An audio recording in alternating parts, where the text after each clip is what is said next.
નમસ્કાર સાથી મિત્રો, સમગ્ર ગુજરાતમાં જે રીતે આજનો વિદ્યાર્થી યુવાન દારૂ ડ્રગ્સના દૂષણોનું પ્રમાણ એમનામાં વધી રહ્યું છે એ ખૂબ જ ચિંતાનો વિષય છે.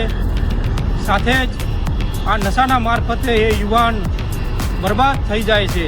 ત્યારે આજનો યુવાન, આજનો વિદ્યાર્થી એ આવતીકાલનું ભવિષ્ય કહેવાય અને એનું આ નશાના મારફતે એનું ભવિષ્ય અંધકારમય બને છે. ત્યારે એના માતા પિતાએ જોયેલા સપનાઓ પણ રોડાઈ જાય છે અને એ પરિવાર પણ બરબાદ થઈ જાય છે. ત્યારે હવે સમય છે નિર્ણય કરવાનો, સમય છે ના કહેવાનો. આવો સૌ સાથે મળીને NACના ડ્રગ્સ મુક્ત અભિયાનમાં જોડાઈએ. આગામી 2 જાન્યુઆરીએ બપોરે 1:30 વાગે ઠાકોરભાઈ દેસાઈ હોલ લો ગાર્ડન ખાતે ડ્રગ્સ મુક્ત કેમ્પસના અભિયાનમાં જોડાઈએ અને આ મુહિમને મક્કમ બનાવીએ. નશાને કહીએ ના, જીવનને કહીએ હા.